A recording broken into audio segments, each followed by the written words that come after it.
Hello, everybody. Sorry for being away for a while. I'm back. I'm back. I promise I'm back. And guys, I have been busy studying, creating a system for myself using AI for my content creation process. And guys, I have been very successful. So, for those of you who might not know, this is not my main channel. My main channel is Atheist Republic. And I have been using AI lately a lot to figure out exactly what I need to do and how to do it and how to automate as many things as possible. And I have seen results. It's been producing some results. And I need to come here and tell you guys that you need to do the same, and things are changing even faster than I anticipated. And I have been researching a lot, I've been studying this a lot, I've been listening to a lot of people, and I try to go find the best people that explain this for you guys. And honestly, this video that I'm about to show you, this guy gets it. This guy, it gets it. I mean, his name is Tom. What is it? I never know how to pronounce his name. Bill Yu, I think, but he has been producing some content regarding AI and the future of AI that is in line with a lot of my own conclusions.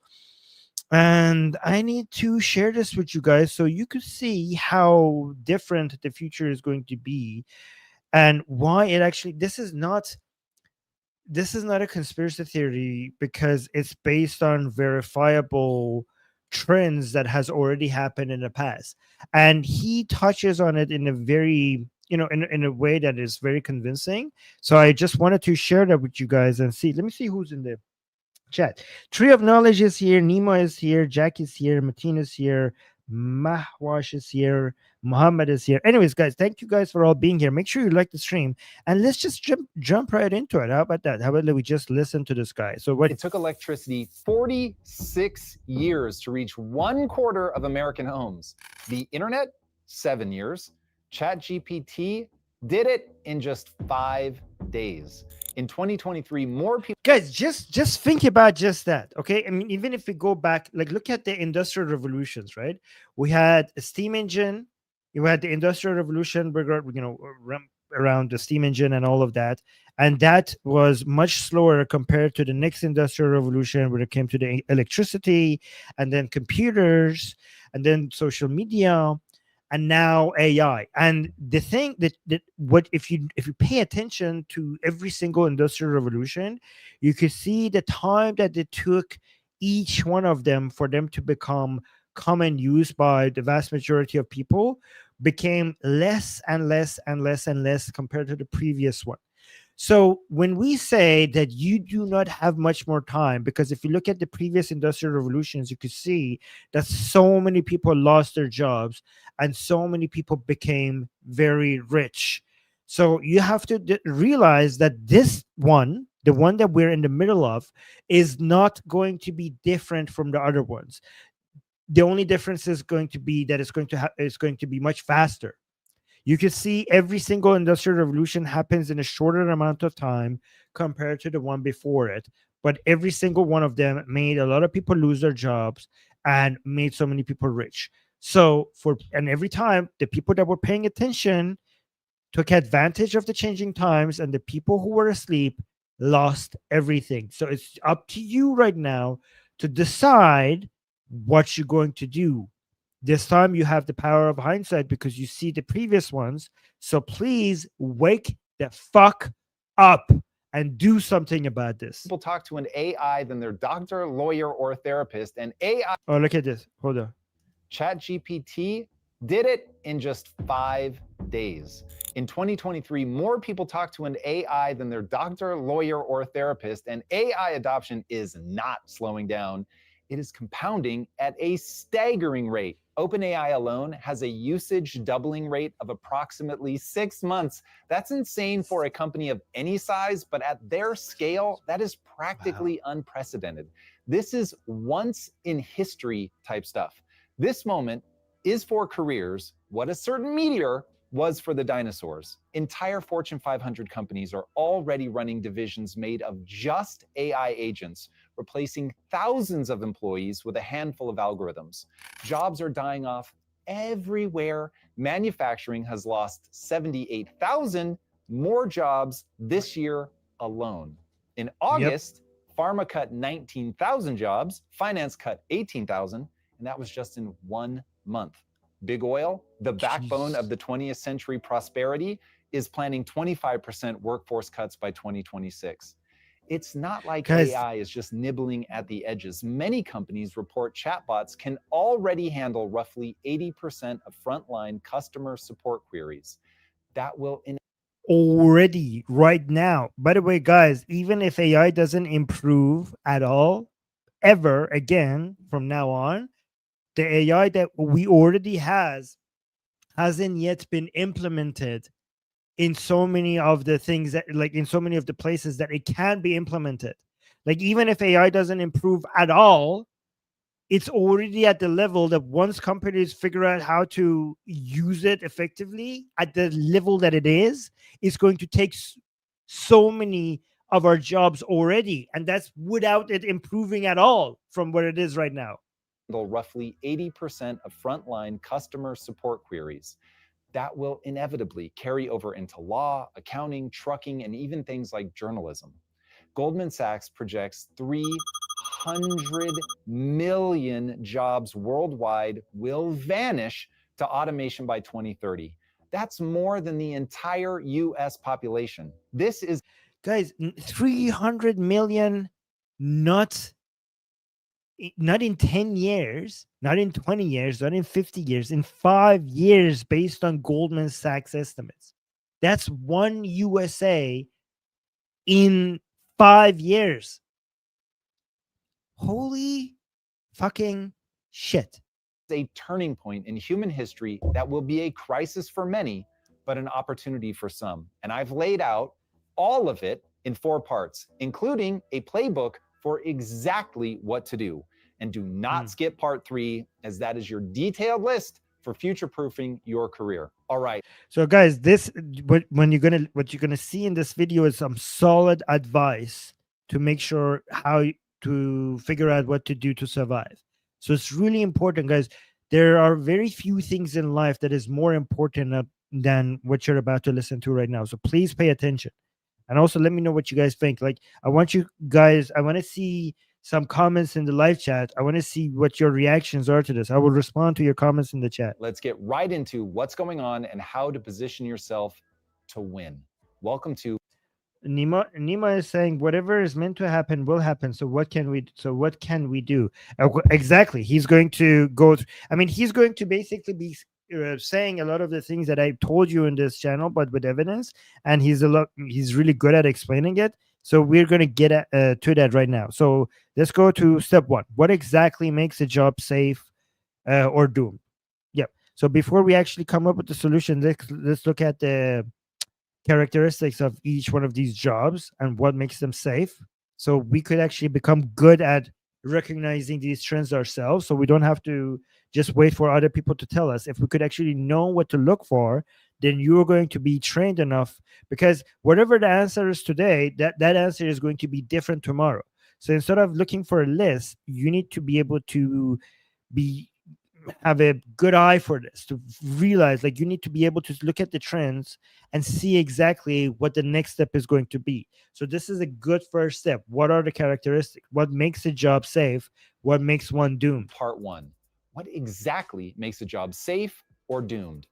In 2023, PricewaterhouseCoopers found that nearly 40% of all US jobs involve tasks that can already be automated by AI, and that was just 2 years ago. Imagine what that number is today. Harvey AI, a legal AI tool, is already being used by 50 of the world's largest firms to handle contract review and legal research. QuickBooks essentially put junior accountants out of work by delivering an AI bookkeeper that automatically categorizes expenses. And Salesforce's Einstein GPT is automating project management dashboards across most of the Fortune 500, cutting layers of middle management.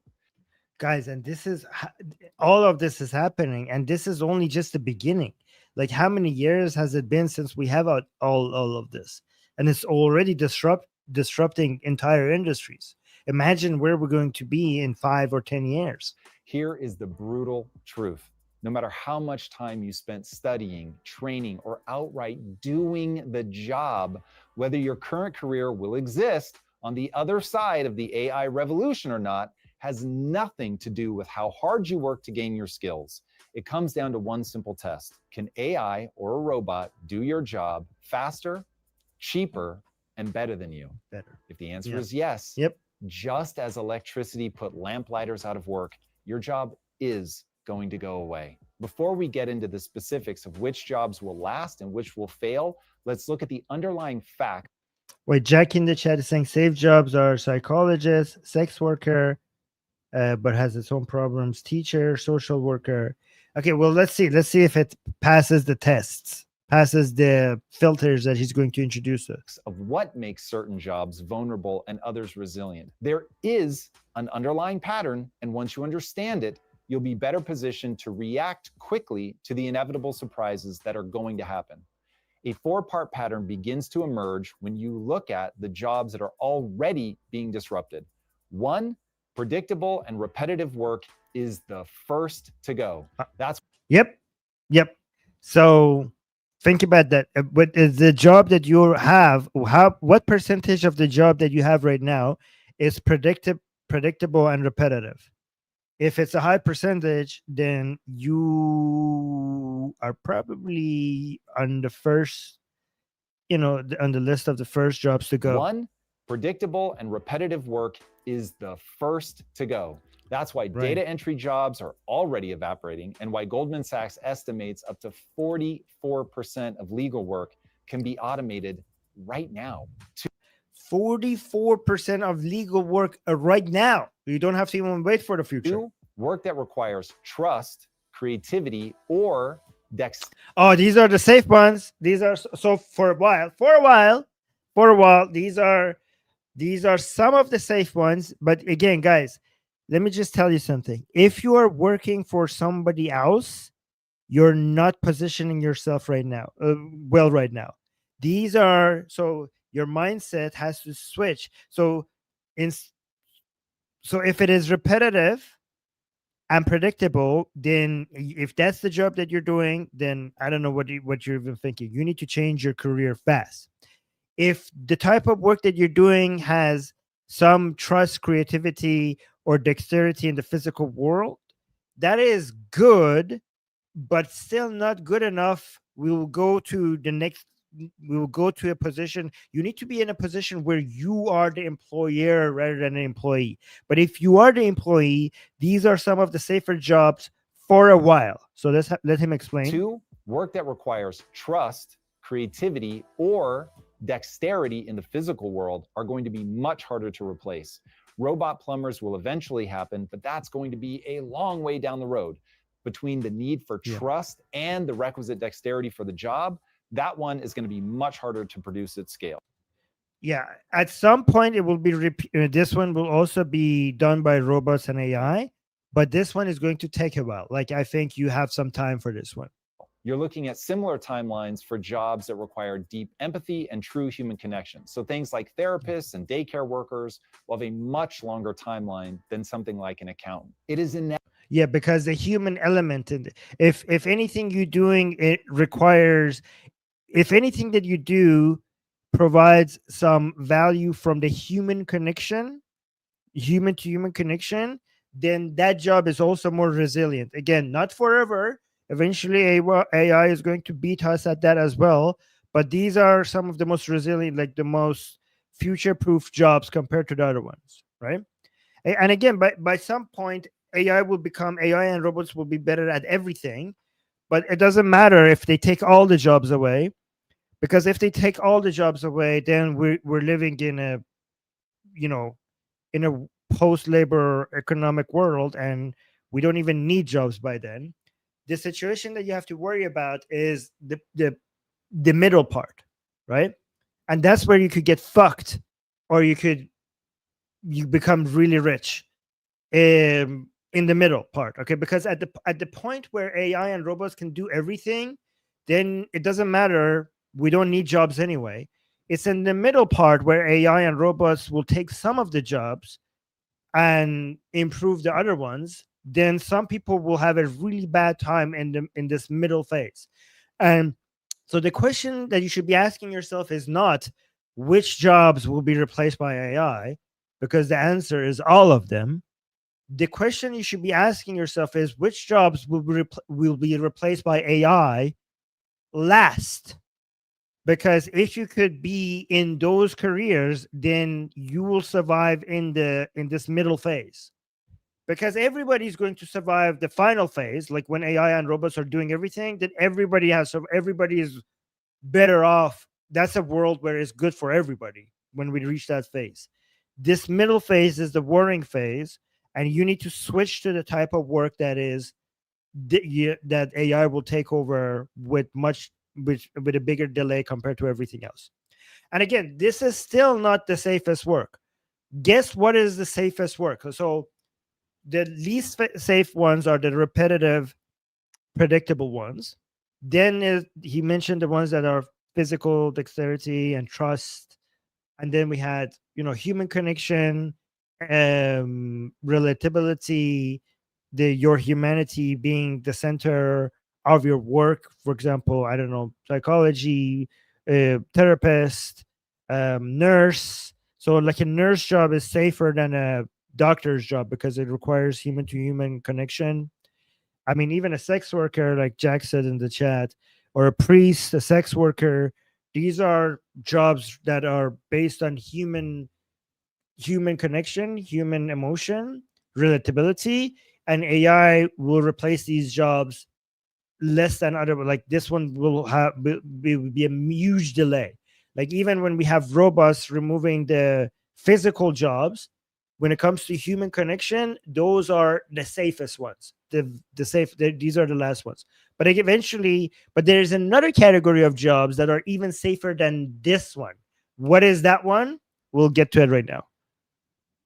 Inevitable that AI and robotics will augment their education and safety capabilities, but outright replacement is unlikely to happen quickly. 3, government sector jobs where efficiency isn't a key metric. I hate actually including this one as it is a catastrophic. So this is not the one that I was talking about, but this is actually a very good point. Government jobs are going to be safe because AI will replace many jobs because the private sector is looking for more efficient ways to produce, and AI will be more efficient.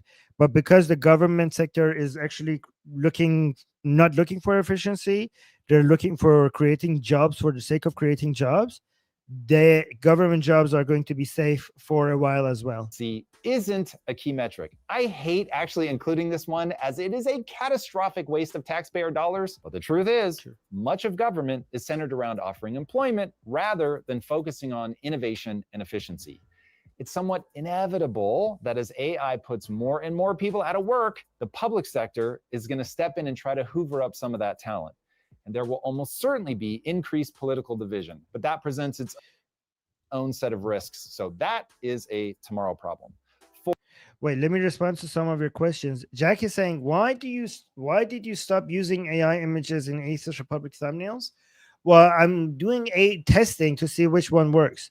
It seems like thumbnails that puts the human in the center and highlights the human element of the show works better. It seems like that. Like people want to connect with another individual, and you need to highlight what person you're going to be connecting with if you come into the show. So that's why I did that. But we'll see which one works better. And then Nima asked a question saying, what about learning? Do we no longer need to learn? What happens to places like schools and universities if jobs are going to be replaced by artificial intelligence? No, so the need for learning is not going to go away, because we humans are curious, and we humans are also obsessed with other humans.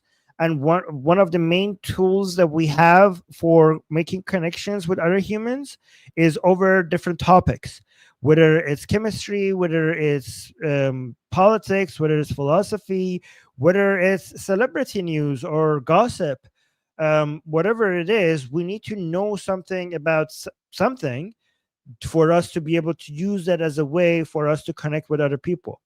And universities will go back to their original purpose, instead of learning for the sake of becoming a productive member of society and achieving a job, universities will go back to what the original purpose they had when they were created. They were, I mean, the universities were originally made for people that didn't even need to work. These were made for rich people, for them to become universal men.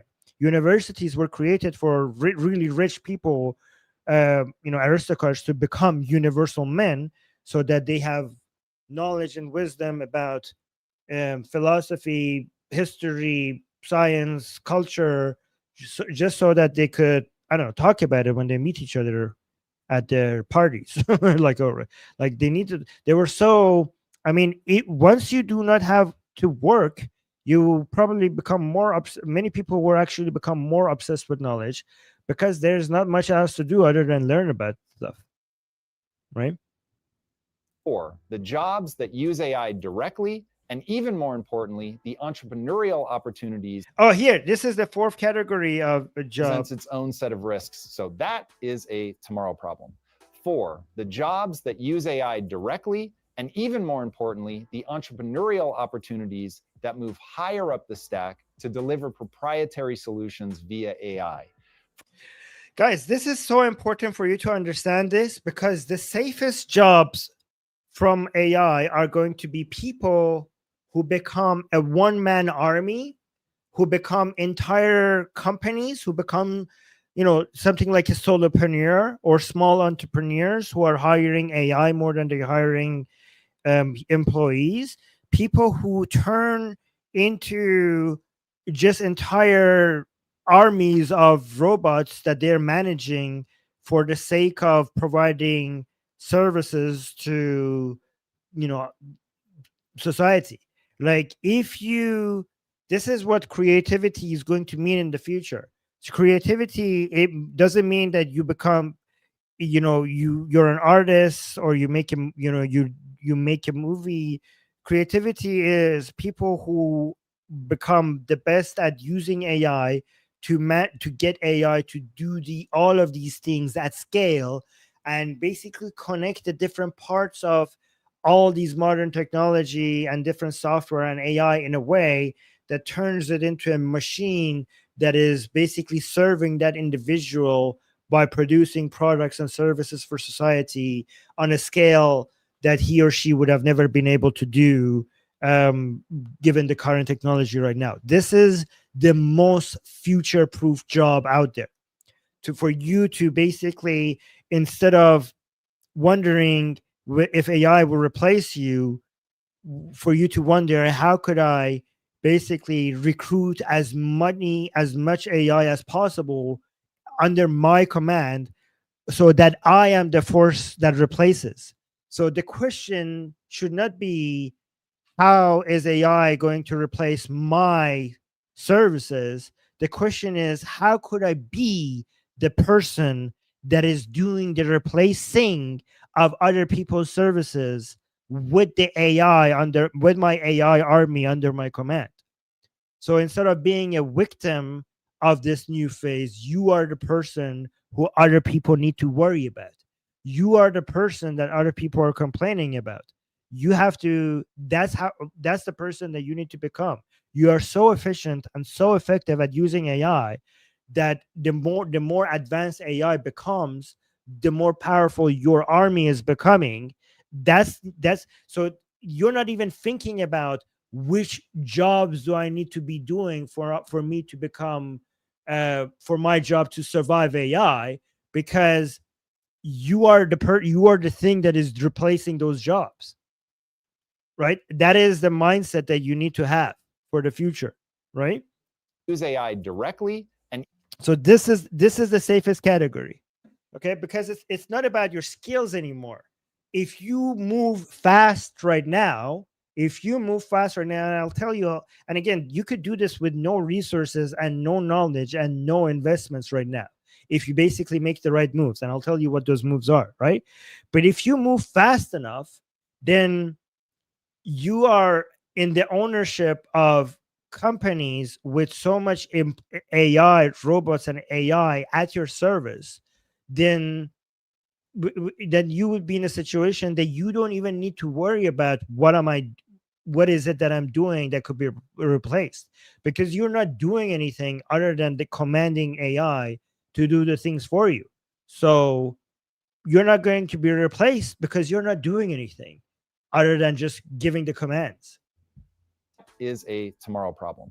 4, the jobs that use AI directly, and even more importantly, the entrepreneurial opportunities that move higher up the stack to deliver proprietary solutions via AI.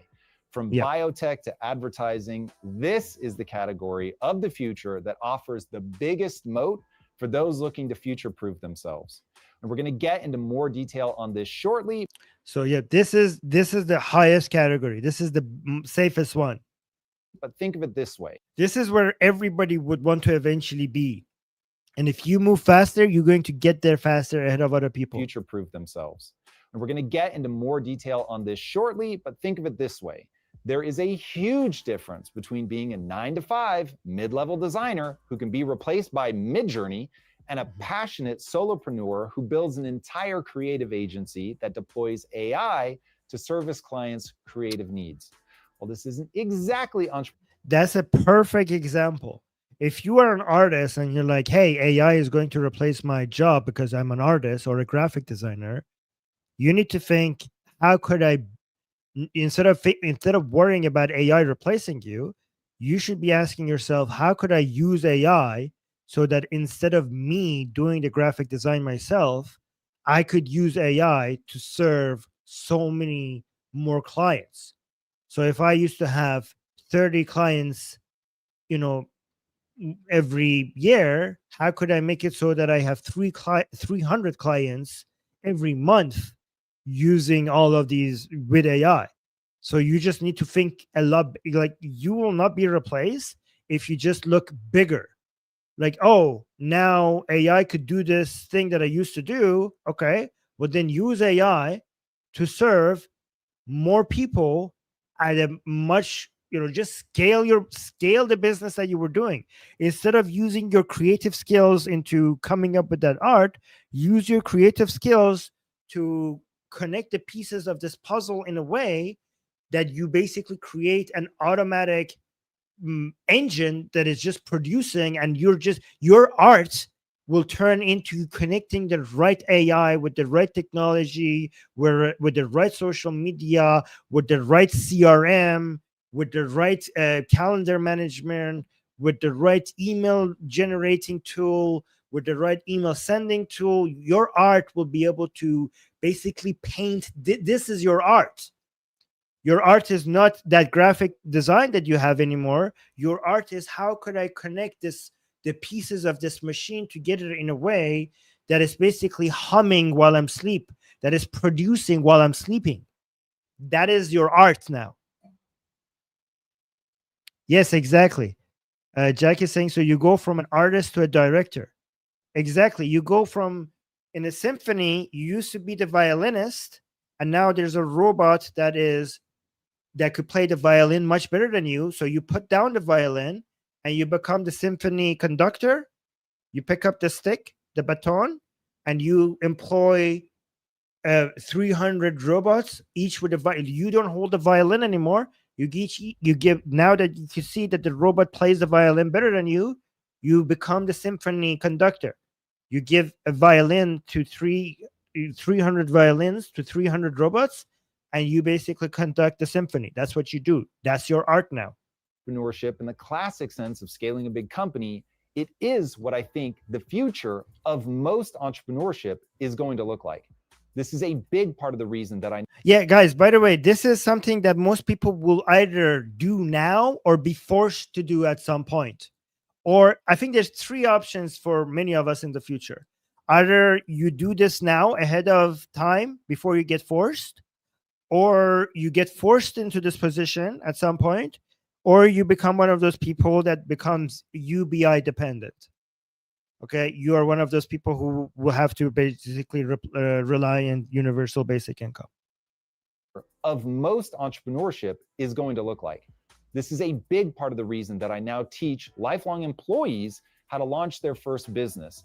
it is self-evident to me that AI is going to force tens of millions, if not hundreds of millions of people to do a gig entrepreneurship hybrid where they customize a set of AI tools for bespoke outcomes. The best at this will make an absolute fortune, and everyone else will be stuck with their hand out for some UBI, which I think will be soul-crushing and ultimately destabilizing at the societal level. But we'll talk more about that in another video.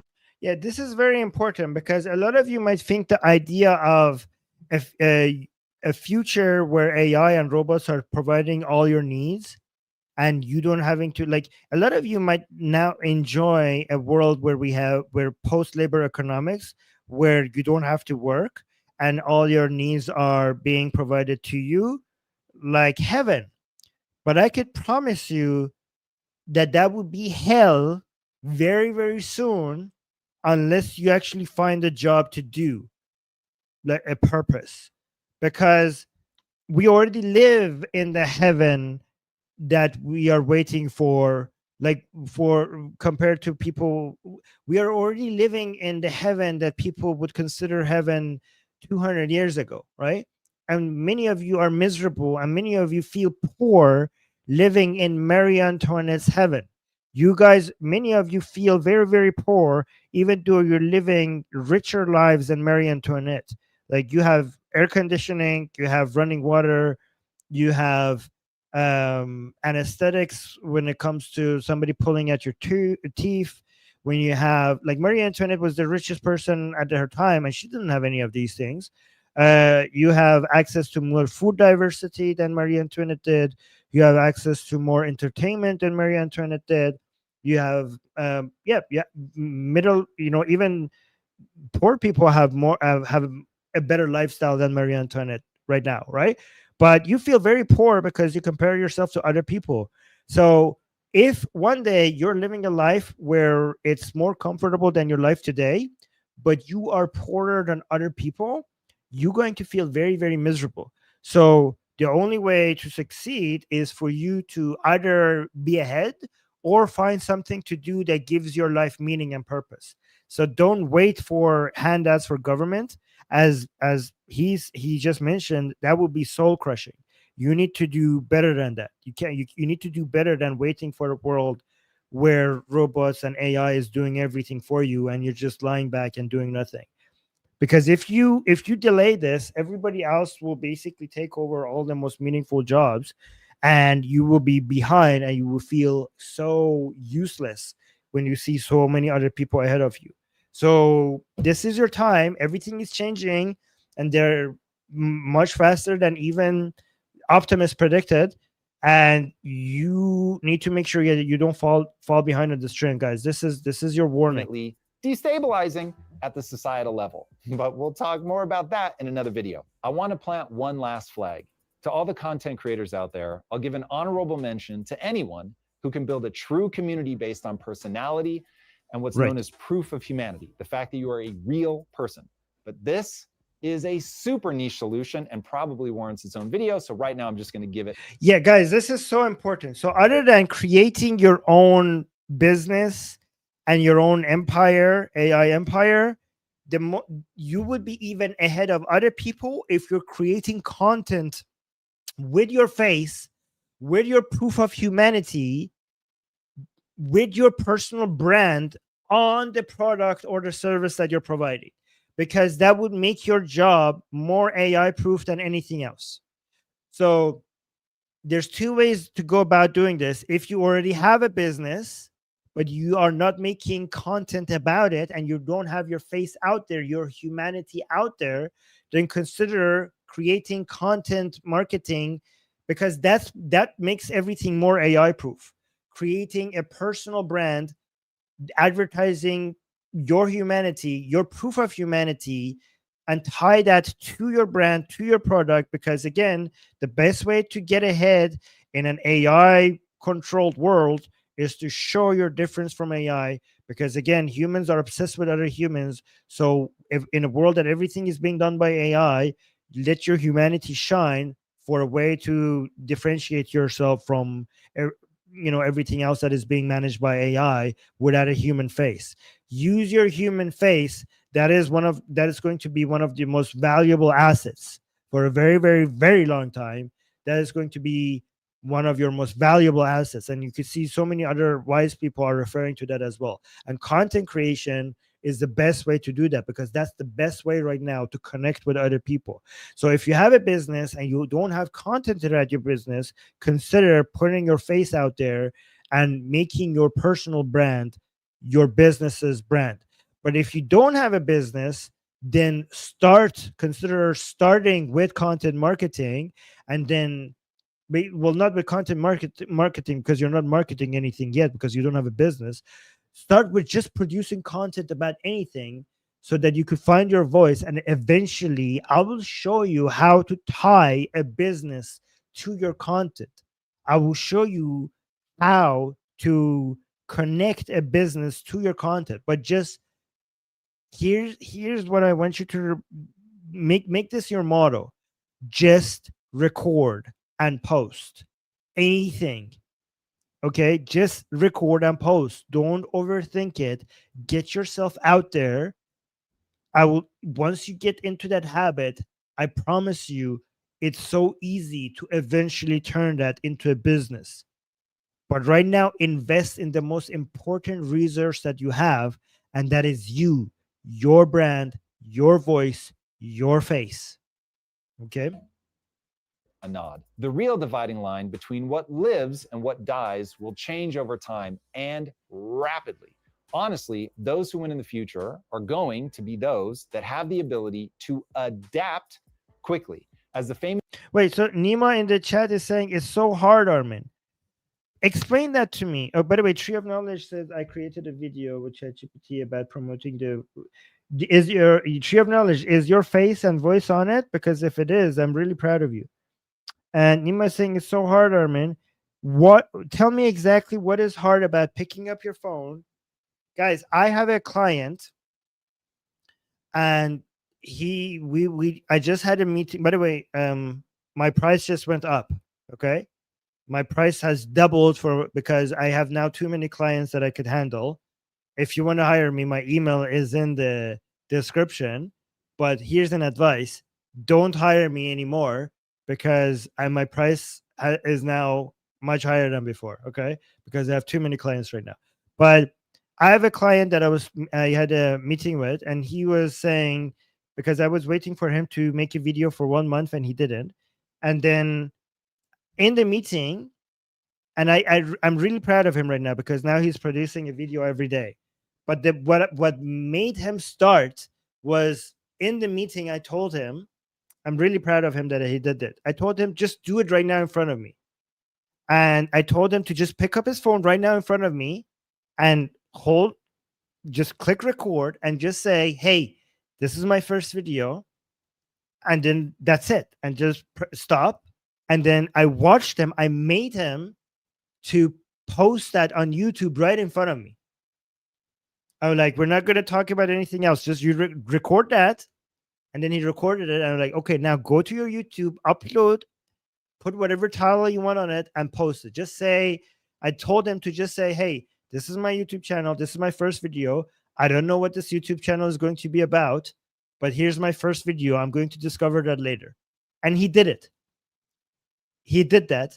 And now he's making a video every day. And he's already getting better. He's already getting better. His videos are already getting better. And the point of these videos are not to produce anything good. The point of these videos is just to produce something better than the one before. And it's not about having an audience. It's about just getting used to posting videos. Again, guys, really consider becoming a content creator. You would not regret it. Oh, Jackie's saying, Armin, I am considering buying a microphone to record my voice. Audio quality is important. How expensive is your microphone? Do you get good quality for $50? Yes, this is one of the this microphone is very affordable. Is FIFINE, and it's one of the highest quality microphones for the price. So look that up. I don't know how much it is, but it's It's really affordable. Nima saying the fear of being judged, seen by others, and these makes it difficult. Okay, well then that makes it the only way to get over that fear is to embrace the fear. Here's the thing: here's Nima, chase the pain. Okay, if you are afraid of being judged, then put something out there so that it gets negatively judged, so that you experience the pain. Don't run away from the pain. Make yourself feel the pain. Chase the pain. Because if it's not painful in any way, then you're probably doing something that is too easy. And if it's too easy, then it's not worth doing anymore. If it's painful to post, then that means that it's the right thing to do. So use the pain as your guide, as your compass, as your north star. If it's painful, then chase it, so you get used to doing painful things. And guys, no, you don't worry about followers right now. Your first 200 videos are not about followers. Your first 200 videos are about getting used to making videos, being listening to your own voice, getting introduced to yourself, and becoming more and more confident and finding your voice. The first 200 videos are about finding your own voice. It's not about having even a single viewer. It's not about that, right? So let's continue with this. Now I'm just going to give it a nod. The real dividing line between what lives and what dies will change over time and rapidly. Honestly, those who win in the future are going to be those that have the ability to adapt quickly. As the famous adage goes, it's not the strongest that survive, nor the most intelligent, but rather the most adaptive to change. The stark reality is that it's Yeah, and the people who are the most adaptive to change are the people who pull the trigger, who ignore the pain and do the painful things regardless of how what it makes them feel doing, what it makes them feel, right? So if you want to, if you are feeling any form of emotional resistance to the next thing that you need to do, then this is what you need to tell yourself: I'm going to make myself feel the pain. So because that will make you more adaptive. And guys, the world is changing, is going to change. It's not going to, we're not in the middle of a change right now. This is a really important thing for you to understand. Okay, it's not that we're in the middle of a change, and then once that change happens, then the change stops. We're going to go through change after change after change for the rest of our lives. A lot of people are misunderstanding what's happening. A lot of people think that the world was, like this for a while, and now because of AI, there's a change that is going to happen, and there's now going to be a new world after that that we have to get used to. That is not what's happening. There is no more getting used to anything. The changes are going to be continuous. They're going to be we're going to go through change, and every change is going to come sooner than the one before it. So it's not about getting familiar with this new world and getting used to it. There is no new world. Every new world is going to become the old world within minutes. So you're going to have to get used to rediscovering a new world after a new world after a new world, over and over and over again for the rest of your life. There is no going through this once and now this is it. That is over. That is done. So when it comes to our ancestors, their lives were the same through thousands of years. And then when it came to the time of our grandparents, they saw one major change, one or two significant changes through in their lives, and that was it. And then when it came to our parents, they saw some maybe 10 or 20 different changes. But your lives and your children's lives are going to be continuous changes all the time, forever. So you doing uncomfortable things that are not used to is the name of the game. And if you get over the fear and the emotional resistance, that is what you need right now to survive. It's not intelligence, it's not wisdom, it's not knowledge, it's how fast you could get over the emotional barriers for you to do the new things that you need to do to adapt to the new world that just started yesterday. So getting over the emotional resistance to do the new things every single week is the new name of the game. So embrace the pain and just remember that it's not going to be once. As soon as you think you have won, the game will change again. As soon as you win, the game will change, and then you have to win again, over again from start. So this is a world that is actually very scary for the people who have already made it, because they've already made it and they're successful, and they wish the world would just stay the way it is. But the world is going to change. It's going to give opportunities to people who have not won, because the game has changed, and maybe it's an opportunity for them. But then as soon as you win, you wish now you would wish that if it could just stay the same now, because you have made it. This world requires you to win every single time. Intelligent, but to win in the future are going to be those that have the ability to adapt quickly. As the famous adage goes, it's not the strongest that survive, nor the most intelligent, but rather the most adaptive to change.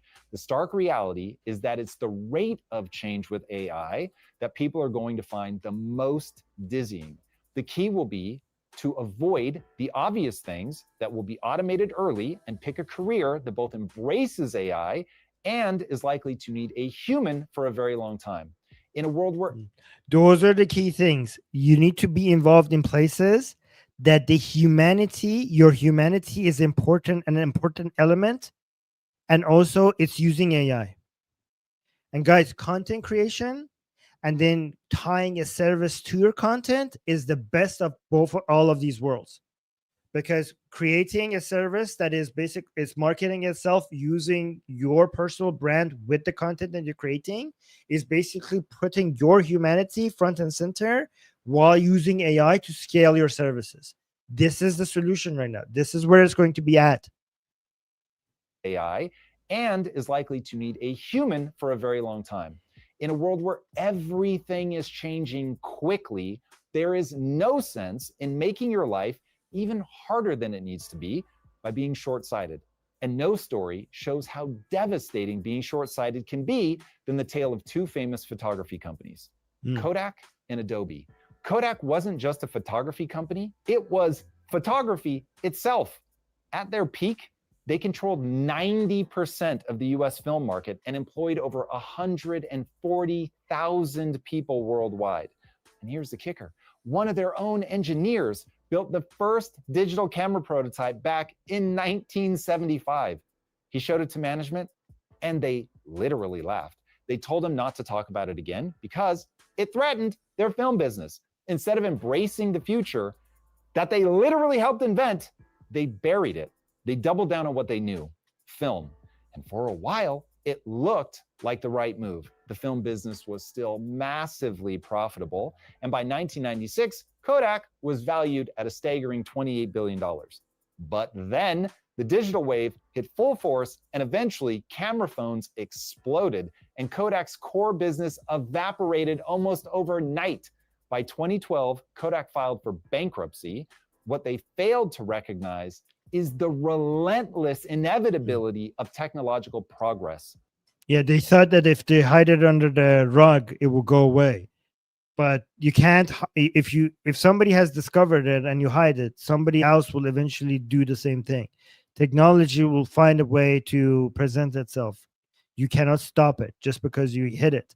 You should have just went with it. Do not make that mistake. It stops for nothing. Adobe understood that and went the opposite direction. Yeah, a lot of people thought AI is going to destroy Adobe. I mean, I don't know, maybe it might, but Adobe understands that there is no way into basically standing in front of this train.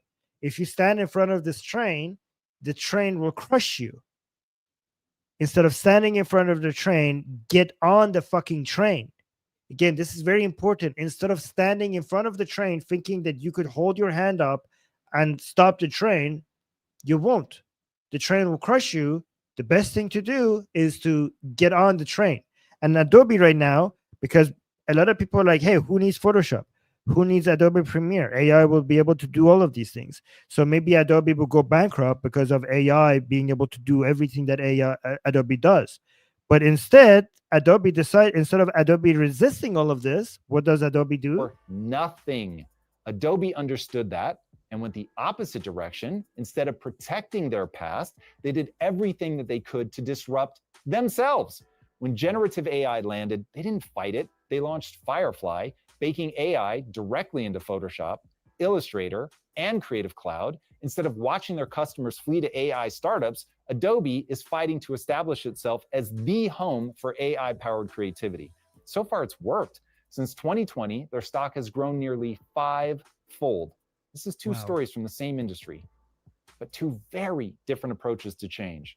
And that's exactly the choice that all of us are facing right now in our careers. You can cling to the skills that worked yesterday, or you can adapt and try to disrupt yourself. One path ends in extinction, the other in growth. Now, whatever you do, do not just stand around waiting until 2030 to see which jobs make it through the revolution, because by then it's going to be too late. The first wave of AI is already hitting the shore. If you haven't already reacted, you've missed that wave.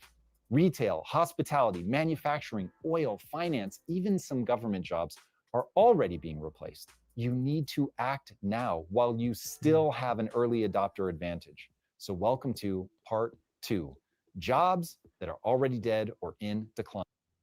Ooh, okay. Which ones do you think it's going to be? Is it going to give us a list? Since 2020, the number of cashiers in the US has fallen by over 350,000 as self-checkout and AI-powered point-of-sale systems take over.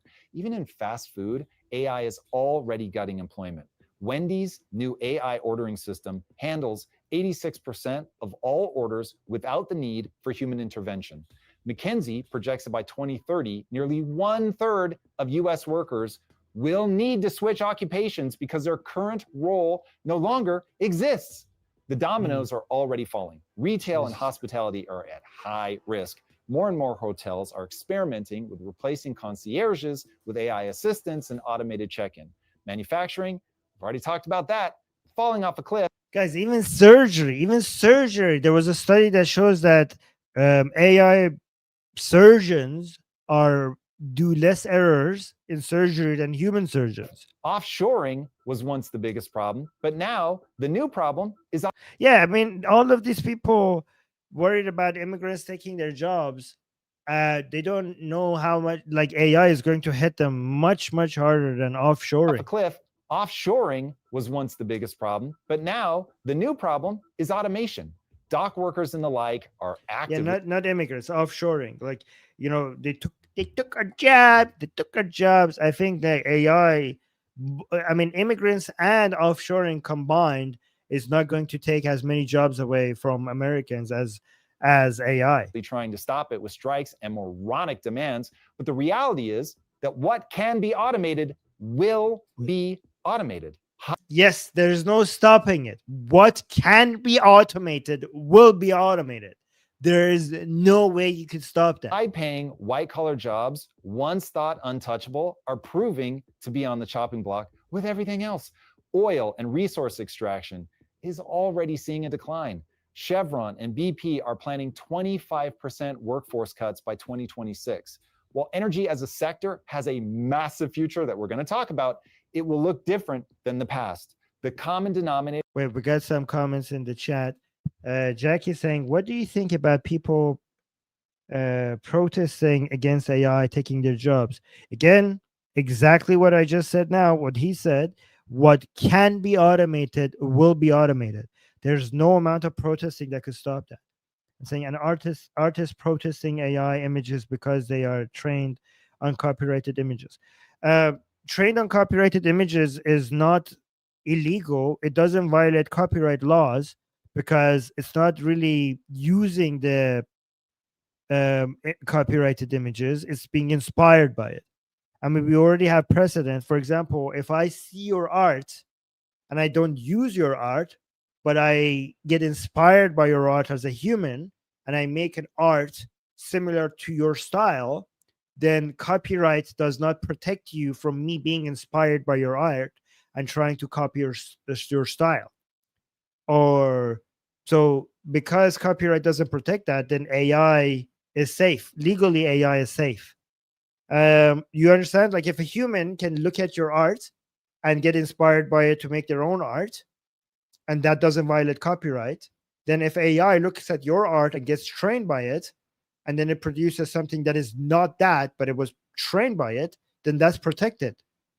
We already have precedent for that. Yeah, and consider all that is saying, yep, I concur with Armin on current copyright law. Well, thank you. Yeah, and Nima is saying, I always ask myself how Armin has so much motivation to do his work.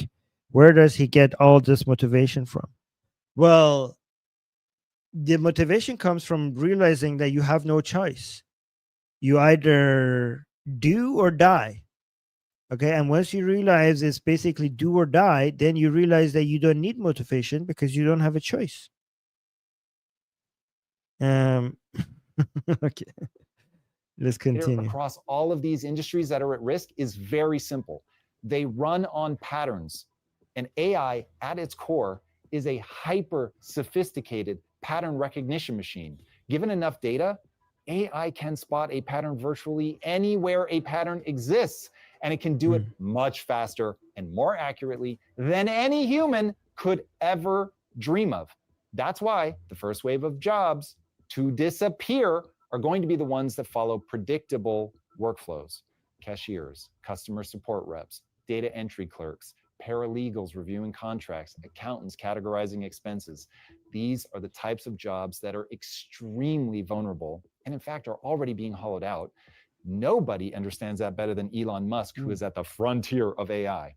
At Tesla, Elon made the very controversial call to reject LiDAR, the expensive laser-based 3D mapping system other companies have invested so heavily in. This is such a good point, guys.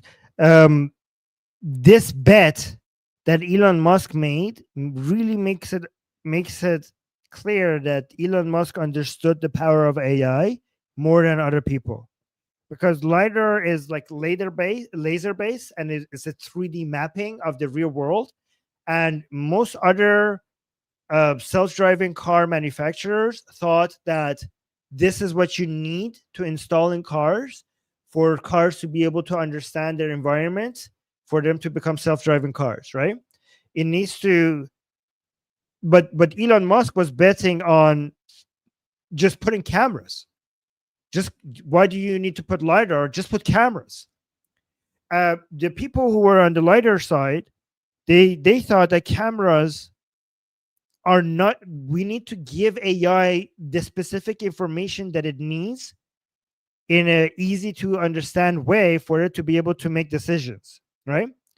But Elon Musk's understanding was just give it the video recording, the video of what we see, and if we feed it enough video, it will be able to make sense of it at some point. Once we feed it all of the video of all the roads and all the car driving and all the pedestrians and all the road signs, and people didn't expect AI to be that good, so they, instead of just putting cheaper cameras on the car, they put these LiDARs, because they thought that obviously AI is not capable of understanding video footage from its environment.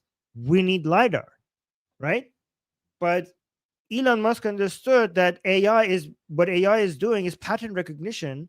So at some point, if we collect enough record video from all the Tesla cars, eventually it will understand it. And Elon ended up being correct. You didn't need LiDAR for self-driving cars. The camera was enough. I mean, think about it. Like, as a human driver, the information that you need to drive is what you see and what you hear. So Elon made a huge bet that that's exactly what AI would need as well. For AI to drive your car, it needs the same information that a human driver needs. It doesn't need this specific other, AI tailored information. It just needs what you have. Whatever a human driver has, that's what AI needs. And that was a bet that was a huge bet that Tesla, that Elon Musk made. Like billions of dollars were, if not trillions of dollars were made. This was a very expensive bet, and it paid off because lidars are much more expensive than just simple cameras. So listen to that. Like, this is very important for you to understand, because if understanding this makes you understand AI is basically a pattern recognition machine. So at some point, if you give it enough data and enough processing power, it will figure it out. It's only a matter of whether it has enough processing power and enough information. Understands that better than Elon Musk, who is at the frontier of AI. At Tesla, Elon made the very controversial call to reject LiDAR, the expensive laser-based 3D mapping system other companies have invested so heavily in. Instead, Tesla cars use cameras and neural networks to recognize, you guessed it, patterns in the world and driver behavior, the same way that humans do. Lane markings, stop signs, merging cars, they all follow repeatable rules. And Tesla is a data collection juggernaut. That's very important for people to understand, because a lot of people think Tesla is a car manufacturing company. Tesla, I mean, at least Elon Musk doesn't want people to see Tesla as a car manufacturing company. Tesla is an AI company. And the way that you need to look at Tesla is that every single Tesla car is not just a product of Tesla. Every single Tesla car is a data collection tool for the AI of Tesla. Okay? So Tesla is an AI company. It's not a car company, it's an AI company. And Tesla cars are basically data collection tools for Tesla from the physical world out there. That's what Tesla cars are. In the same way that X, Twitter, is a data collection tool for AI, Elon's AI, for human behavior. So basically, Elon is just basically trying to train his AI by creating the highest amount of GPUs, servers, data centers, sorry, and also the highest amount of information collecting for AI. So he has Tesla cars to collect data from the physical world out there on the roads, and he bought Twitter, later X, so that he could collect as much information from human to human interaction. That's what they are. They're all just tools for collecting information for his AI. Rules. And Tesla is a data collection juggernaut. They have now logged billions of miles of real world driving data to train those models. The more miles Teslas drive, the better the system gets at predicting what comes next. The same logic drove Elon's purchase of X, formerly Twitter. It wasn't just about owning a social network. It was about owning the world's largest stream of raw human behavior, hundreds of millions of people posting short bursts of text, images, and reactions every day. It's one of the richest data sets for training AI to recognize patterns in language, sentiment, and social interaction. Tesla teaches machines to read the road, X teaches machines to read the crowd. Both. That's a very powerful statement. Tesla teaches machines to read the road. X teaches machines to read the crowd. Wow. Both strategies are built on the same bet. Pattern recognition is enough. And here's the terrifying implication. Your job is just another data set of human patterns. Filing insurance claims, a pattern. Processing invoices, a pattern. Resolving customer complaints, a pattern. I mean, guys, even a surgery is a pattern. And if AI can do surgery better than human surgeons, then think about how safe your job is. Like, who would have imagined that AI so soon will be able to do surgery better than many humans? I mean, the only reason why AI and robots will not be taking surgeons' jobs for a long time is for regulatory reasons and insurance reasons, right? But who would have thought that we would be here this fast?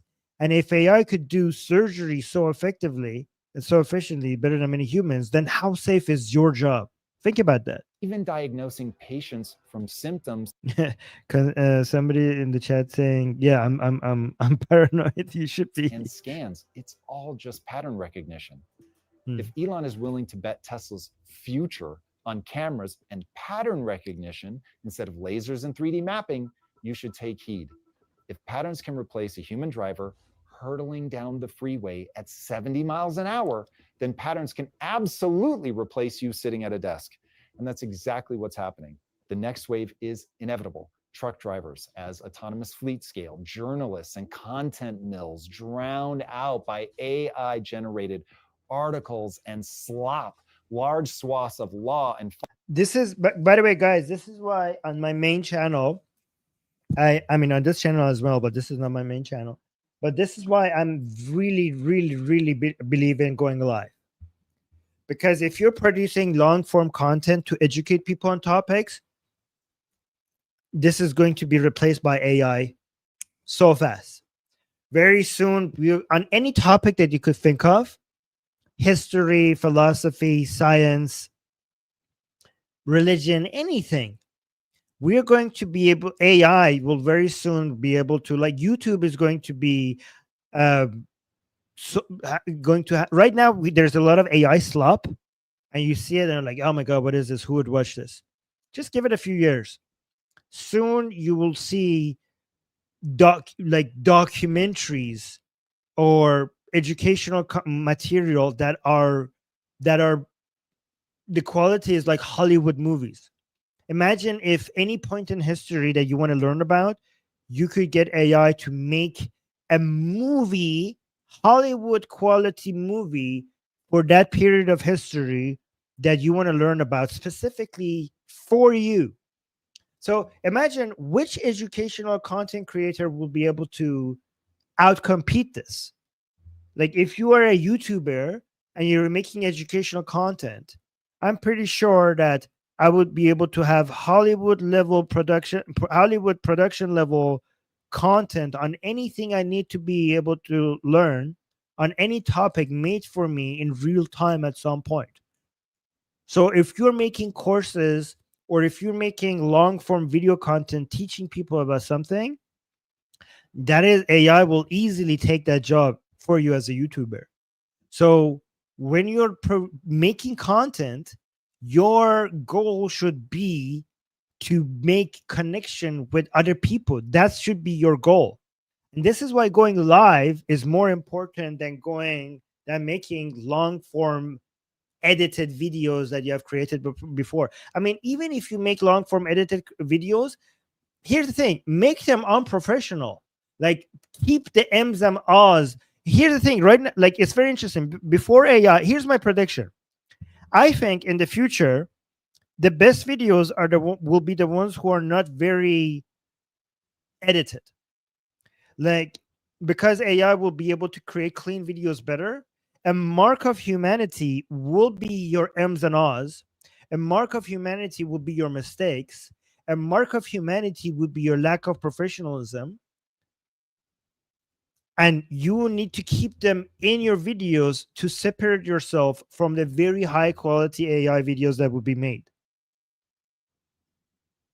I think lack of professionalism in your videos will actually be an advantage for you in the future rather than a disadvantage, because that's how you set yourself apart.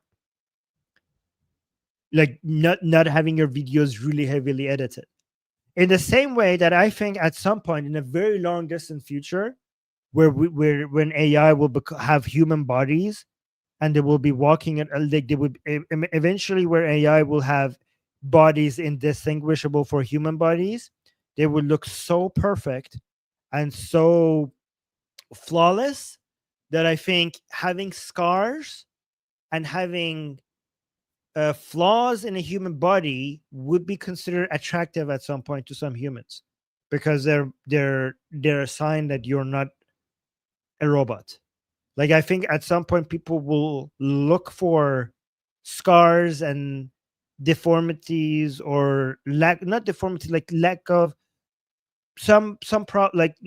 lack of perfection, as something attractive in their partner, because that will set them apart. Like, again, these are my predictions for the future. I don't know how, which one of them is going to be true, but I'm just saying, um this is why I think leaning into live content is key, because in an age where you're going to have really high level production videos by AI, the way to connect with your audience is to be with them live and talk to them live and be there, because that's what AI wouldn't be able to do for a while. Yeah, Jack, I'm not talking about right now. I'm talking about the future. I'm talking about, yeah, and also ChatGPT. When you're asking ChatGPT, right, that is basically answering you based on the current best practices, like previous best practices. But best practices are change constantly. Finance, automated, and entire layers. Wait, sorry. Tree of Knowledge saying, Armin, I'm not sure if you read my comment, but I created a video with ChatGPT. Yeah, I did read that. I responded to it. I said, like, I asked you if you put your face in there, your own face and voice. Of middle management wiped out by AI dashboards. It's not science fiction, it's the physics of AI. Machines don't need to think like us to replace us. They just need enough data to see the patterns that we can't. And the more data they get from your job, your car, your tweets, and everything else we kick off simply by living our lives and doing our jobs, the faster they learn. That's why pattern-based jobs are dying. And by 2030, entire categories of work we once thought essential will simply no longer exist. So start planning now for part 3, the jobs of the future. Okay. This is what we need to hear right now. What are the jobs of the future? AI is causing a lot of panic right now, but consider this. In the 1800s, entire towns relied on knocker-uppers. I cannot believe that's what they were called, but it is. People paid to walk the streets and tap on windows with long sticks to wake workers up for their shifts. Alarm clocks came along and poof, they were out of work. Before refrigeration, cities employed thousands of ice cutters, men who sawed giant blocks of ice from frozen lakes and hauled them into warehouses. Fridges killed that job, but also spawned the modern cold chain logistics industry that employs millions today. The Industrial Revolution, it wiped out handloom weavers who couldn't compete with textile machines and a whole lot more, but it also created hundreds of thousands of jobs in factories, shipping, and global trade that simply didn't exist before. This is known as creative destruction. While I expect that will be very cold comfort for anyone who dedicated years of their life to mastering a skill that's just going to go away, here's the point. For every job that disappears, entire new categories will emerge. Electricity may have killed lamplighters, but it created electricians, radio operators, computer engineers, and the entire modern tech sector. There are inevitably going to be many incredible things on the horizon for those willing to adapt. For instance, cybersecurity spending is projected to hit $200 billion annually by 2030. Demand for AI and machine learning specialists has surged by 75% just since 2020, and LinkedIn says it's now the fastest growing job category worldwide. Yeah, but I bet you soon they will also go extinct. Again, the most important skill you need to learn is how to learn new things faster. And even if you're not that tech savvy, the US Bureau of Labor Statistics projects that jobs for wind turbine technicians will grow by 45% this decade, making it one of the fastest growing jobs in America. In healthcare, AI-driven drug discovery has cut development timelines from 6 years to 18 months, opening the door to millions of new biotech jobs. And here's the kicker. Upwork reports freelancers with AI skills earn 40% more on average than their peers. Yeah, this is goes back into the saying that AI is not going to take your job. Is AI is not going to take human jobs. Humans with AI are going to take the jobs of humans without AI. Proof that the winners aren't just giant companies, they're individuals who learn to wield these tools. Now, here's a sector specific breakdown of where the data points that human jobs are going to thrive the longest. 1. AI builders and architects. As mentioned, demand for AI and machine learning specialists is going to continue to climb. It's already surging, and LinkedIn ranks it as the fastest growing job category worldwide. Just like during the Industrial Revolution, the most I wonder what happens when AI makes AI better than humans. future-proof jobs were in factories and ancillary jobs tied to industrial manufacturing like shipping. Today, as AI bears I mean, AI is doing AI science now, so I don't know how safe these jobs are going to be. ancillary jobs tied to industrial manufacturing like shipping, today, as AI bears down on our familiar economy, the best place to seek refuge is in AI itself.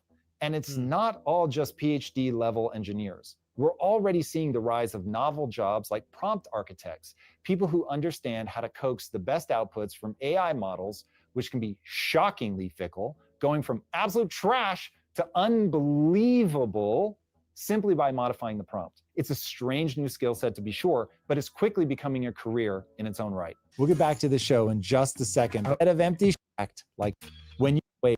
Okay, this is just the ad. And somehow box you plus freebake.com so completed project.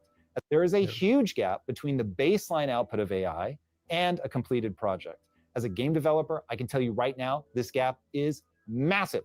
So while AI has sped us up dramatically and lowered our costs dramatically, we still need humans to move game assets through the pipeline, as right now, there's no one solution to rule them all. Yeah, so basically, whoever is managing AI systems, this is what you need to get good at, managing AI systems. This creates huge opportunities for employees and vendors to make themselves indispensable by mastering. By the way, speaking about computer games, I really believe that other than content creators, community builders are going to be in a very good position for the future. And one of the most powerful ways to create communities is to create worlds, world building, which is like, I think right now the world building mostly for video games, because that's the only way to make it economically make sense, like financially feasible. But in a world, like once we get to a place where AI could help us world building for much more, I think many communities are going to be in their own worlds, right? So let me make it clear, right? Content creation is just an excuse for us to make human connection with other people and to matter because other people know us and care about us personally. That is what right now social media is the way to do that. I don't know, in the future that might change, but whatever the tool is for you to make other people know that you exist and make a human connection with you, you need to use that. Whatever technology is the most relevant to do that, you need to use it. So right now, YouTube, Instagram is the way to let other humans know that you exist and make them bond with you in some way. That is the most efficient way to do that. In the future, it might be something else, right? Right now, if you are making content and connecting with other people, the other things you need to do is use your audience to create a community. A lot of people use Discord to create communities or Facebook groups, but there are other ways that you could charge for creating communities. And I will do that as well for my Atheist Republic channel. I will create communities, paid communities. Like I will show you how I will do it, and I will show you how to do it as well, because you need to create environments where people go to that there is a barrier to get into, right? And what I've noticed is many people would choose paid communities over free communities because they want everybody in the community to somehow be invested in the community. Even if you give them the free option and the paid option, they will pick the paid option. And that's also a really good way for you to get in touch with other people, but at the same time make a living out of it, because you're charging for entry into the community that you have built, and because you use your audience and your content to then advertise that community that you're making money out of.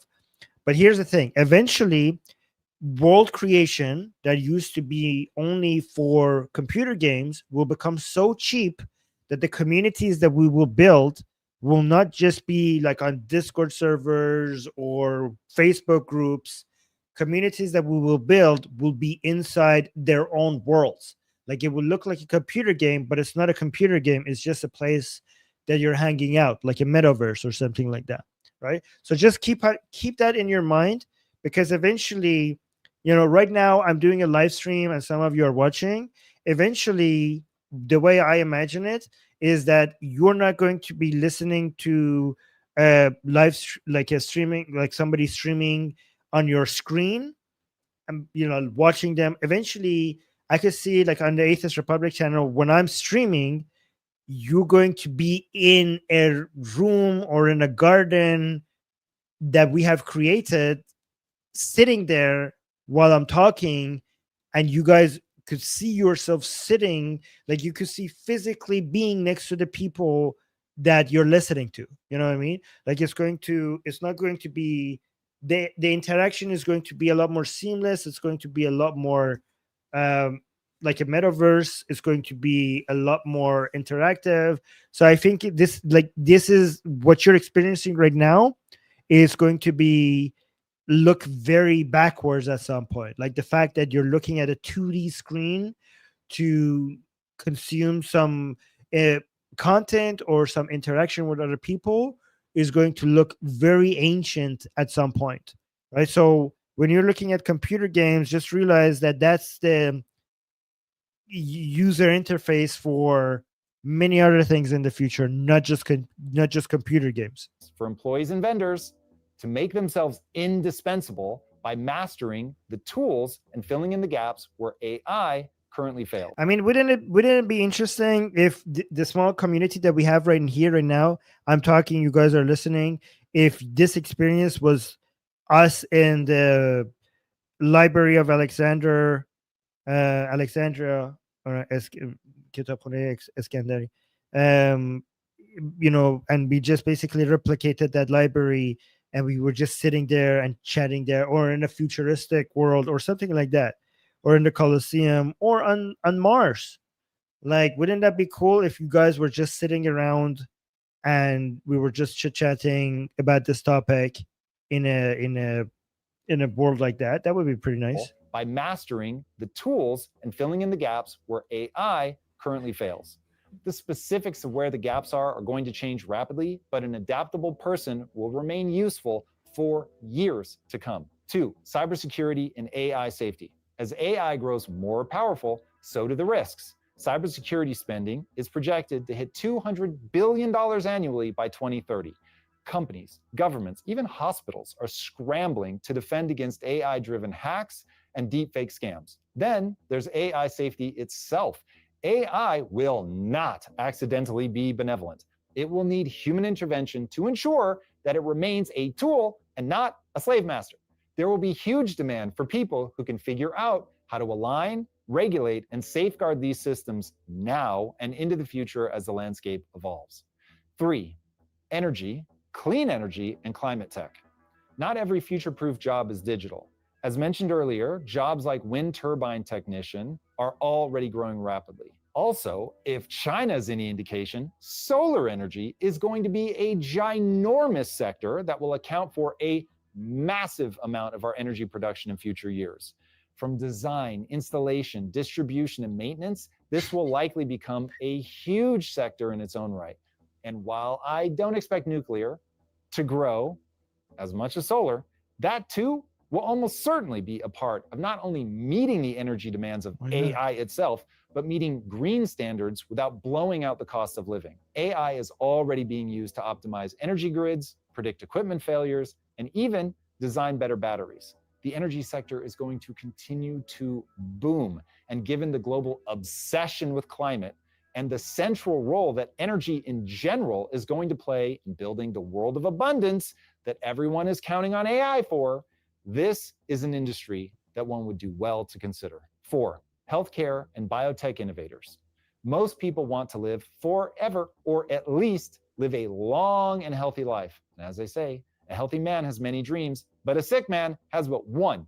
Healthcare has been absolutely gagging for the kind of massive data set pattern recognition that is only now possible with AI. And as such, AI will, for sure, lead the way on healthcare advancements. There will be copious amounts of money flowing into the sector in the hopes of mapping how the human body actually works and discovering new drugs and breakthrough cures. And so far, AI isn't so much replacing doctors and researchers as it is arming them with superpowers. It will at some point. Oh, look at this. Look, this is how surgery. For instance, AI and robotics is allowing doctors to perform surgeries remotely over the internet. Now, it is. Yeah, but at some point you would like. I've seen surgeries done with AI without a doctor.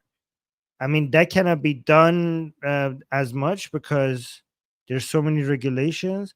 Wait, is this a look at this? Is this a surgery over the internet? The patient is not even here. Where is that flag? Is that a Chinese flag? Is this a Chinese doctor doing a surgery on an American? Look at that at the top at the left. I see a China flag and an American flag. So is this a Chinese doctor doing an operation on an American in America? That's pretty badass. Over the internet. That's pretty cool. Look at this. Doctors to perform. Wait, why would he need to? Okay, here's a question. If this is the over the internet, why does he need to wear that thing over his head? It's not like he needs to be making like he doesn't need to be covering his hair. Like there is no infection risk or anything like that. Surgeries remotely over the internet. Now, it is obviously early days, but this is an area ripe for the creation of a slew. Guys, my prediction is that in the future we will all have our mini hospital somewhere in our home, right? Like we will have a surgery machine, like we will have this bed which would be like a hospital, like like it would be like a tanning bed, but it's a hospital all in one. So basically what you do is you go in, you close the thing, and it checks everything, and if anything needs fixing, it will do it. If you need a surgery, it will do a surgery. If it checks your vitals, injects you with whatever it needs to inject with. I think that's what we will have. I think we will have like these tanning bed like surgery clinic hospital all in one. You will go in, you will close the thing, you would just lie there for a while, and then you open it and you're fixed. Obviously early days. Oh yeah, biobeds. Is that what they're called? Biobeds. I think I think in the future we will all have biobeds in our home. Remotely over the internet. Now, it is obviously early days, but this is an area ripe for the creation of a slew of currently unimaginable new jobs. 5, entrepreneurs and solopreneurs who leverage AI. Here's where the biggest hidden opportunity lies. So this is what you need to pay attention to, because everything, all the jobs that he mentioned so far were basically really high skilled level jobs that unless you went and got educated for it, it's not relevant to you. Okay. So this is why I'm telling you that you need to become an entrepreneur unless you have one of those specific skills that he mentioned from 1 to 4. Unless you have some special degree in AI or in energy, solar, nuclear, cybersecurity, then the 1 to 4 list of jobs that he said is going to be the jobs of the future are not relevant to you unless you have one of those specialties. And I bet most of you don't have any of those specialties that he mentioned, most of you. So this is your this is your ticket to survival. This is the only way you survive. entrepreneurs and solopreneurs who leverage AI. I mean, I don't know how many of you are cybersecurity experts or AI experts, like making AI, or I don't know how many of you are experts in solar panels. I bet you none of you. So, like, I bet you very few of you. So, this is it. This is what is left for you, entrepreneurs and solopreneurs who leverage AI. and solopreneurs who leverage AI. Here's where the biggest hidden opportunity lies. You don't need to be a Fortune 500 CEO to win. Individuals who learn to wield AI as leverage are already outpacing entire teams. Some one person businesses are now able to deliver what used to take agencies of 10 or 20 people. The future isn't just about working for AI powered companies, it's about using AI yourself to build on your own. Whether that's a design studio, a niche SaaS app, an e-commerce store, or even a YouTube channel, the barrier to entry has collapsed.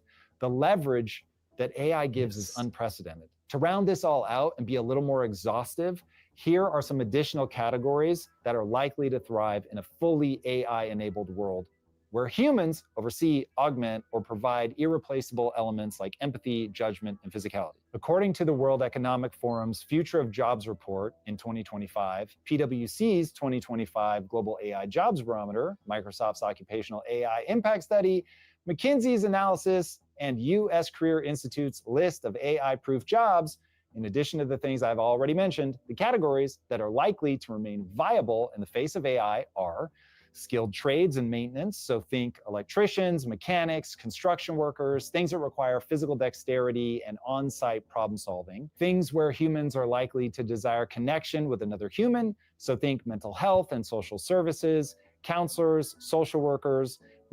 Or YouTube live streaming and talking to other people and connecting with them and answering them and listening to Roles them. like that are already showing signs of 27% growth. AI can handle the admin for sure, but so far the human connection leaves people wanting. This may change over time as people grow more accustomed to dealing with and trusting AI, but odds are that proof of humanity is going to remain desirable for a long time here, especially for jobs that interface with people that grew up before AI. Robotics.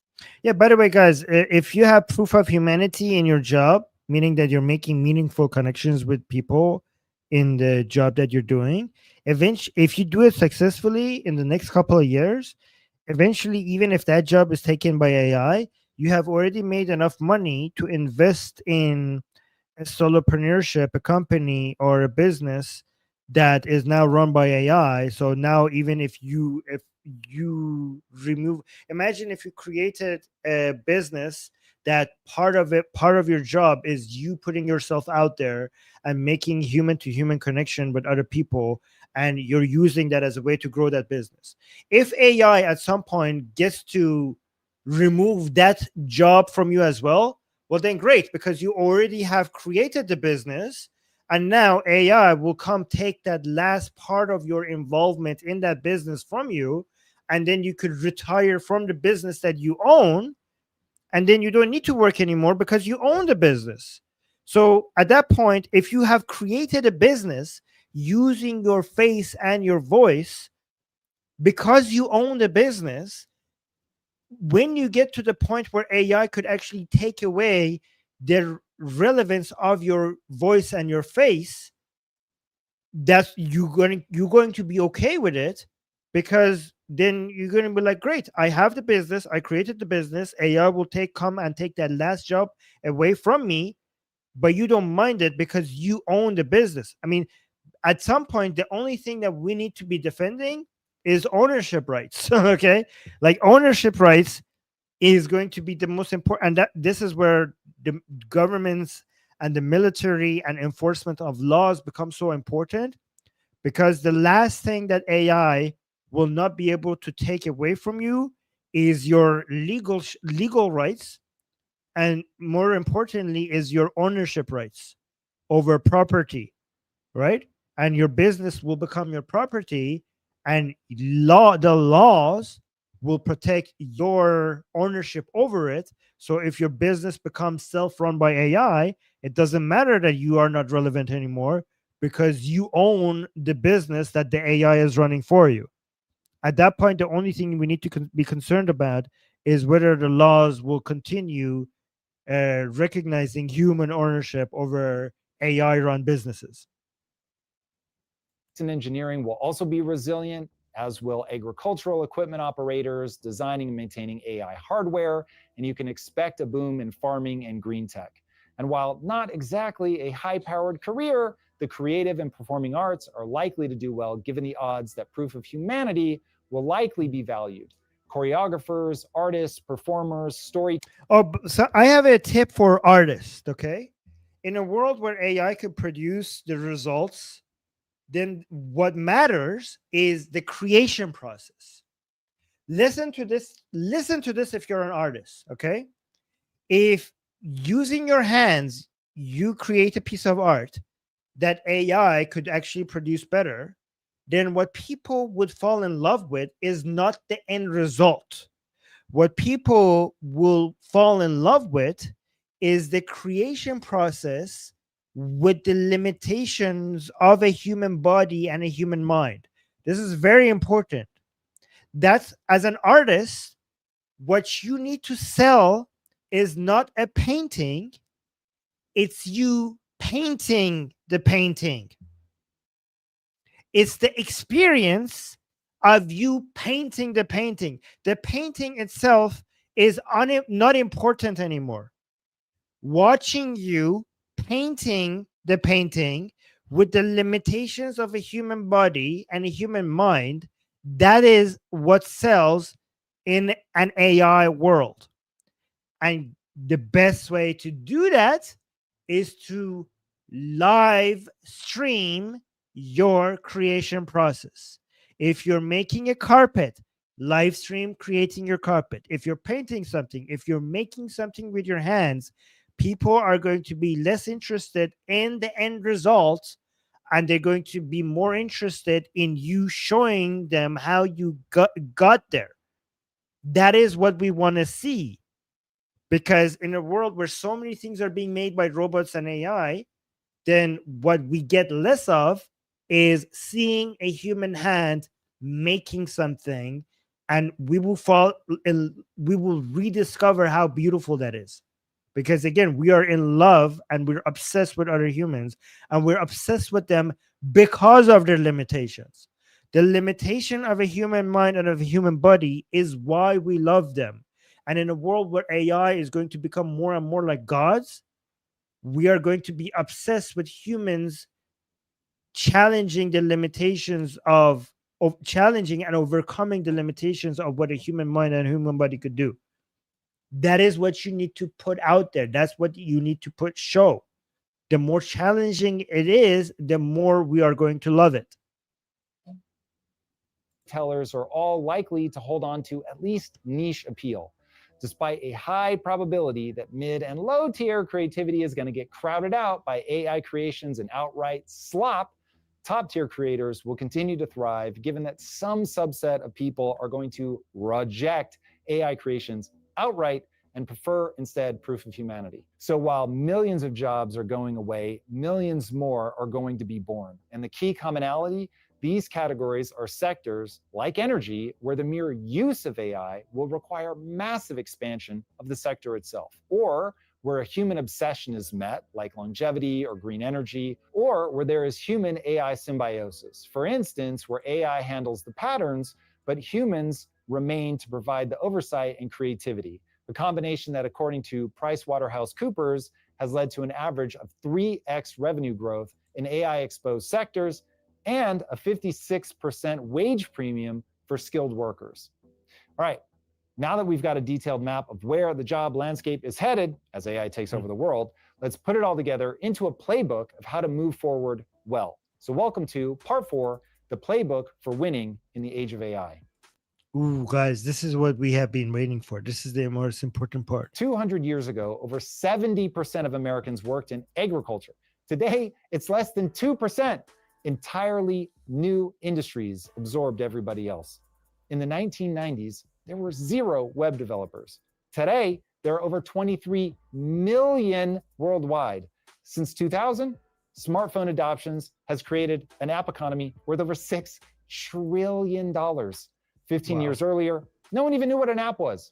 Every wave of disruption wipes out jobs, no doubt, but it also creates entirely new categories and new opportunities for not just employment, but for wealth creation for the people willing to learn and adapt. It absolutely breaks my heart that we have taught multiple generations to be mad about their lot in life instead of doing something about it. That is so disempowering. So consider this section my attempt to jolt you back into the driver's seat. I'm not saying that you shouldn't be mad as hell about the state of the economy. You should. Our current economic deck is stacked against the young. But the only thing that will make it worse is resigning to it.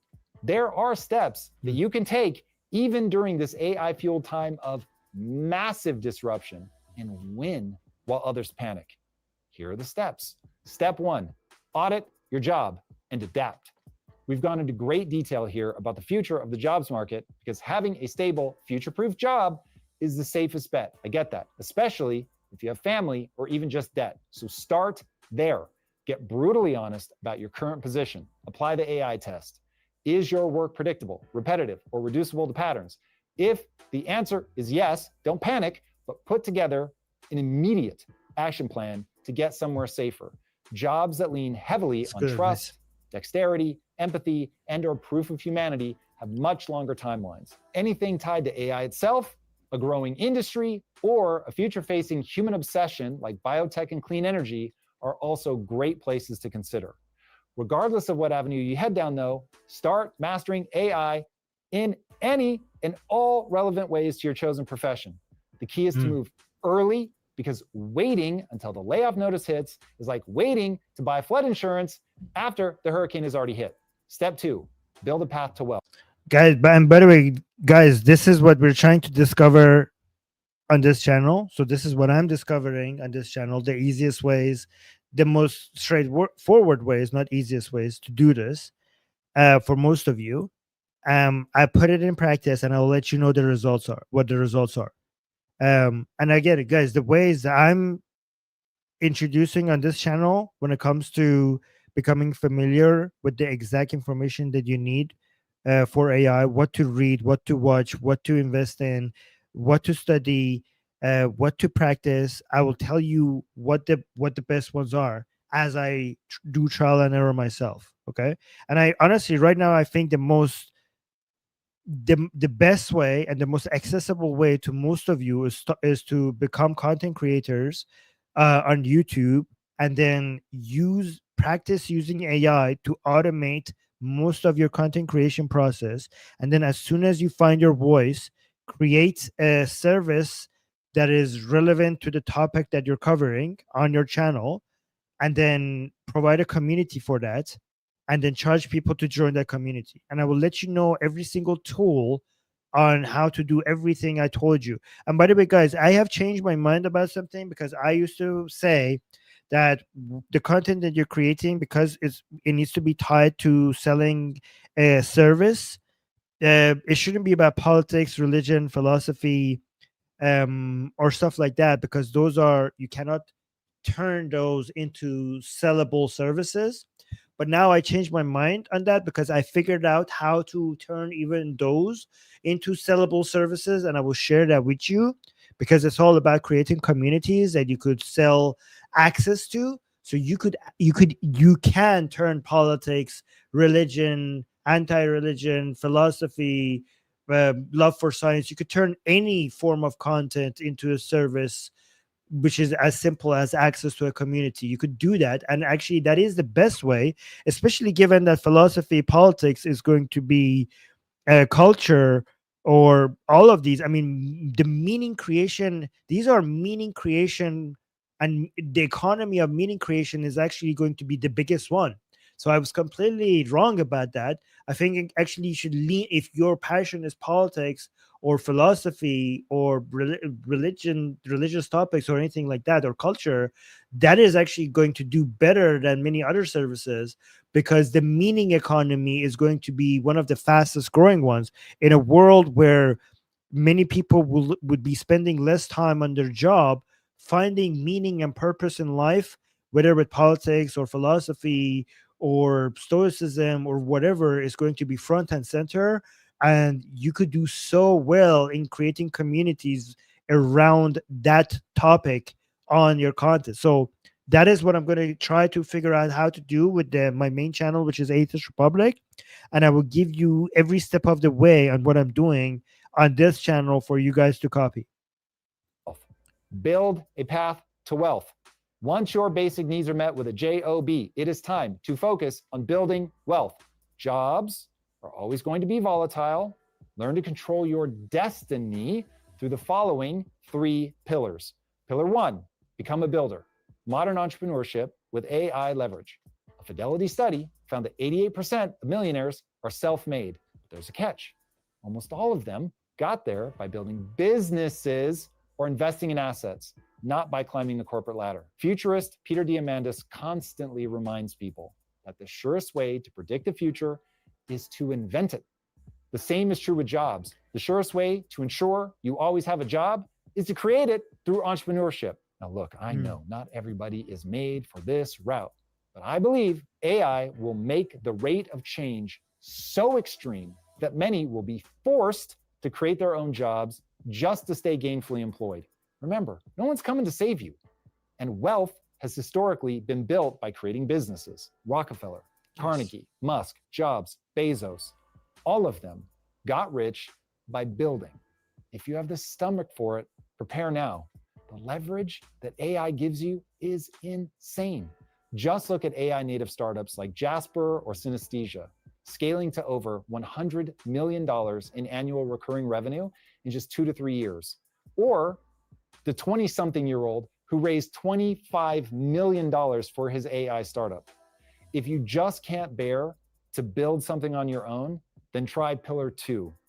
This is actually very true, guys. There are only few ways to make money. It's either transfers from the government, employment income, investments, business income. And every study shows that the best way to get rich is business income. It's not employment income, it's not investments, it's not transfers to the government, obviously. The most reliable way to generate the highest amount of wealth is to have your own business rather than being employed for another company. That's the most reliable way on average, not every single time, but on average. Side hustle for cash flow resilience. Then try Pillar 2, a side hustle for cash flow resilience. Being an entrepreneur can be overwhelming. Trust me, I know that fact intimately. But in the AI age, a side hustle takes less time and can pay off more than ever. At least right now, in this window where most people still aren't taking AI seriously enough, you have an opportunity to get first mover advantage. Freelancers today have the opportunity to use AI to outproduce entire teams working without it. YouTube creators are also scaling their content output with AI workflows, hitting audiences at a speed the old guard just cannot match. And whether you do pillars 1 and 2 or have a reaction to them that's so severe you sit them both out, there is absolutely no excuse for not doing pillar 3. I don't know what pillar 3 is, but honestly, guys, I really suggest using pillar 1. And if you can't do pillar 1, at least do pillar 2. I don't know what pillar 3 is, but I don't think it's going to be as good. Pillar 3 is where I get tyrannical because it is lunacy to not do it. It is literal financial suicide to not do pillar 3. Here it is. Pillar 3, own assets. Over the last 200 years, US stocks have returned an average of 6.5% per year above inflation. No job can match that kind of compounding. Einstein is often quoted. Yeah, but if you own a business, then you are already owning an asset. I mean, owning assets is just relying on compounding interest, which is a powerful way to become a millionaire. But honestly, guys, it's easy to become a millionaire these days. what you need to aim for is becoming a multimillionaire, and the only way to do that, using compounding interest by owning assets. If you just have a good budget and you don't go in debt and you don't overspend, it's easy to just become a millionaire over time with compounding interest. But to make serious wealth, you need to move above that and have your own business. Above inflation. No job can match that kind of compounding. Einstein is Yeah, no career job can't career jobs cannot match compounding. Sure, maybe.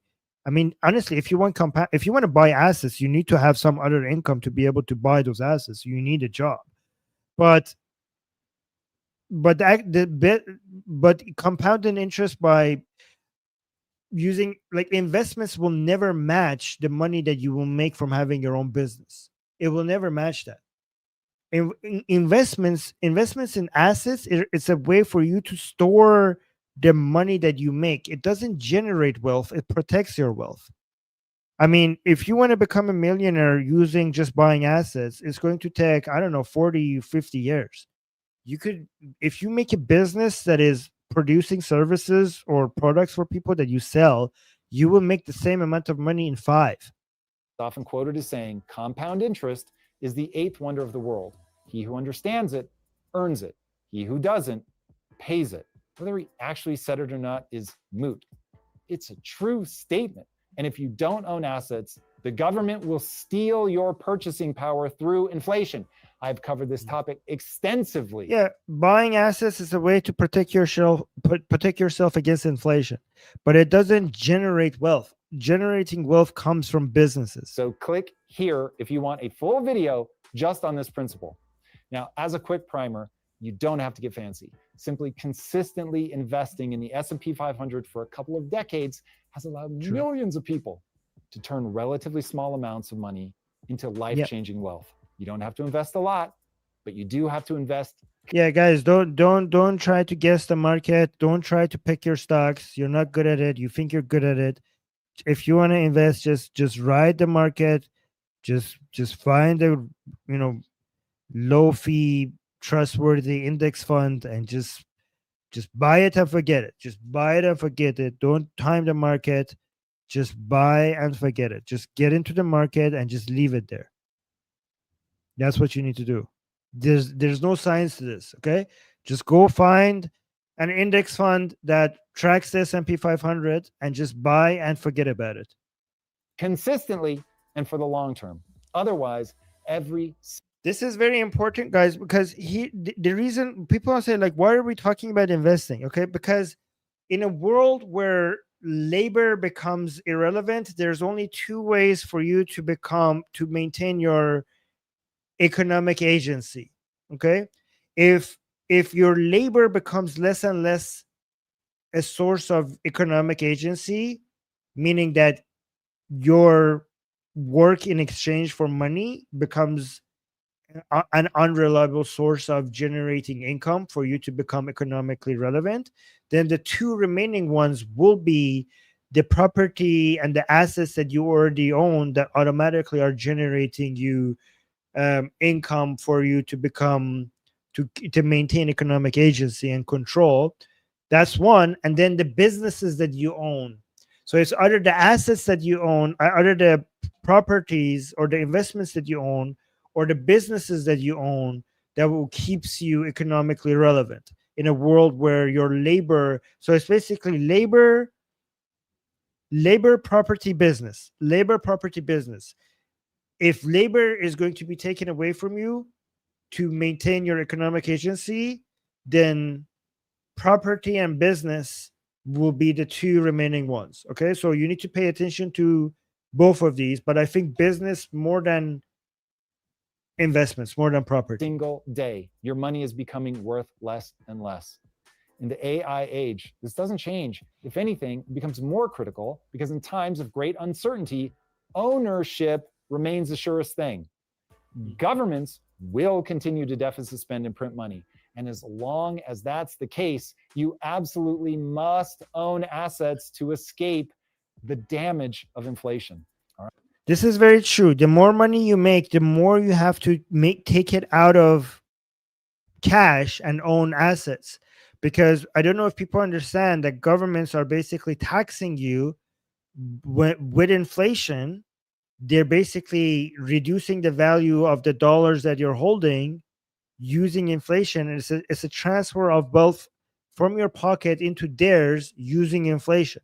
So it's very important that as soon as you generate wealth, you don't keep it in cash so that it maintains its value. All right. In conclusion, it's time to pick a side: extinction or evolution. AI is not a fad. It is already changing our world faster than anything that's come before by orders of magnitude. And it's only going to get faster. Change will truly be the only constant. It will do you no good to lament over the death of the old world. Technological progress is unstoppable, and it doesn't care how long you've worked, how much you've studied, or how nostalgic you are for what used to be. It cares only about one thing: can you produce outcomes that AI can't? You have to find a path to answering that question, yes. True. Even if in the final analysis that becomes impossible, it's not impossible today. Therefore, anyone who quits out of fear will get devoured by those more resilient and adaptable than the people who stand still. Long before AI puts you out of work, standing still will see you gobbled up. You've seen the map now. You know the rules. Easy to identify patterns equals peril. Trust, dexterity, empathy, human obsessions, and areas where people will care about proof of humanity equal a longer timeline. Don't worry about perfectly mapping the future. It's changing way too rapidly for that. Just focus on being directionally correct. Audit your job, adapt your skills, execute on both stabilizing your immediate economic needs while building a long-term path to wealth via assets and ownership. This isn't about hype. It's about physics, the physics of AI, the physics of money, the physics of progress, the physics of compounding, the physics of progress and change themselves. Consider this the starting gun for a race that goes something like this. Week 1, run the AI test in your career. If it fails, pick a pivot lane. Month 1, enroll in one course, master one AI tool, and buy your first share of an index fund. Month 3, ship one offer. Start freelancing, deliver a product or service using AI as much. Just record, just make content. So let me see: ship one offer, start freelancing, deliver a product, service using AI as much as possible. I think my recommendation would be to start producing content. Go live, hit record. Your first thing that you need to deliver is just you. That's what you need to deliver. Possible, no matter what you do. Month 6, raise your prices. You're not going to be able to discover what you can offer as a service until, I mean, you could go through that discovery mode by documenting your journey through the content. That's the thing I recommend. AI as much as possible, no matter what you do. Month 6, raise your prices. Automate what you can and increase your rate of investment into. And guys, I will show you exactly how you could do. Again, guys, go look at my main channel, Atheist Republic, right? Ever since I'm using AI, it's doing a lot better and it's growing a lot faster, right? And so everything I've been telling you has been working on my main channel, Atheist Republic. Now that I'm going to turn that into a service, and create a community where people could join. I will also do trial and error, and I'll let you know if it works. Because if that works, then this will work for every single one of you. Every single one of you could basically turn your passion into a community. You could create content about it and turn it into a community where, for people to enter, they will have to pay a price. I will go through every single one. I mean, coming up with an offer is very easy these days. It could just be access to your community. I'll show you how to do that. Okay, so coming up with an offer that people would want is easier now. And I will also tell you, if you want to read some content, because I'm doing a lot of reading now as well when it comes to coming up with an irresistible offer that people would pay a lot of money for. I will also give you some reading material if you're interested. Raise your prices, automate what you can, and increase your rate of investment into assets. By the end of year 1, look back and realize you didn't just stand still or panic like the vast majority of humanity is going to do. You read the room, and adjusted while everyone else drowned in a tsunami of AI-driven change. Now, that's obviously a gross oversimplification, but it's directionally correct. And for now, that's enough. Every disruption in history crowned a new class of winners. The difference now is speed. What used to take decades will happen in months, which means the distance between where you are and where you want to be has never been shorter. You just have to move and move now. The meteor is screaming towards Earth. Find cover now. Extinction or evolution is a choice. Remember, the event that killed the dinosaurs gave rise to the age of mammals because we were the most adaptive to change. Audit, adapt, build, own. Start today. All right, if you guys want to see me explore ideas like this live, be sure to join me on YouTube live at 6 a.m. Pacific time, Wednesdays. Yeah, guys, join me as well. Subscribe to this channel. I'm going through this, I'm discovering this, and I want you guys to be with me here on this channel as well. This is a small channel with a small community. My main channel is Atheist Republic. That's where the busy stuff happens. This is just about a small community of us trying to discover what is especially anybody who wants to create a business around content creation using AI. This is what I'm trying to discover the best path to. I'm reading books. I'm doing research. I'm basically doing a lot of consulting myself with other people. I am using AI to verify, to basically fact check if a lot of my assumptions are true. I'm also talking to a lot of people ahead of me in this field, and I'm doing a lot of trial and error, see what works and see what doesn't work. And I will keep you updated on all of this journey. And every time I find a piece of content or somebody that is explaining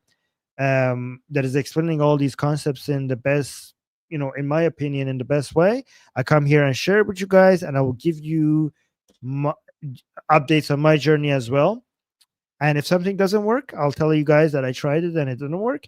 And if something does work, I'll let you guys know that it worked. And let me know, guys, if you want me to also introduce you to the stuff that I'm reading, or the stuff that I've read, or stuff that I recommend you guys to read. So let me know. Let me know in the comments. And also, please, if you're new here, subscribe and hit the bell notification so that every time I go live, you get notified. And like the stream to support this channel, and recommend this channel to other people that might be interested. Rasul is saying, nice. Oh, thank you. Consider all that is saying, I will be here as the group gets larger. I'll comment less so as not to embarrass the channel. No, don't worry. This is a comment as much as you want. This is a small group we have here. It's fine. And Tree of Knowledge saying appreciate. Well, thank you. Jack is saying thank you for the stream. Oh, thank you, Jack. I thought you already left. Thank you for staying here. I appreciate you staying this long with me here. That's nice. So yeah, we'll see where this is going. I have some really interesting new announcements as soon as I figure that out for like the new offer that I'm creating for the Atheist Republic to see if it works. I need to do some more studying before I do it because I want to make sure that it's something solid. But once I figure it out, I'll let you guys know. And once I release it on Atheist Republic, I will come here and tell you guys if it worked or didn't work. All right. So far, you could look at, if you go look at on main channel, Atheist Republic, you can see that it's working. Like the things that I learned from AI, like my last stream that finished 2 hours ago on Atheist Republic got 68,000 views. 2 days ago, I did a stream that got 137,000 views. 3 days ago, I did a stream that got 224,000 views. So yeah, I mean, some of the things that I'm the things that I'm doing are things that I didn't learn from any other YouTuber or any other YouTube hacks. It was just basically things that I did, brainstorming with AI, and I discovered this just using AI, and it seems like it's really working. So you can see that this is not just me talking. I'm actually putting it into work, and it's producing results. I'm demonstrating that it works. No, D20 saying, yeah, I'm going to rewatch this one. Mo is saying, can we have a link for this video? For this video, you should be able to get the link if you just click on the share button. Here, I could just do it for you. You want me to do it for you and put the link in the chat to this video that you're watching right now? Okay, here's the link. Oh, wait, to the video that I'm reviewing? Are you talking about the video that I'm reviewing? Okay, sorry, I misunderstood you. Here, this video. Okay. To Tom's video, right? Okay, it's in the chat now. All right, guys, I'm gonna hit out. I'm gonna actually go do some reading now. I appreciate you guys hanging out with me. Muhammad is saying mercy. You're welcome. All right, guys, I'm gonna head out. Thank you, and see you guys on the next stream. Bye.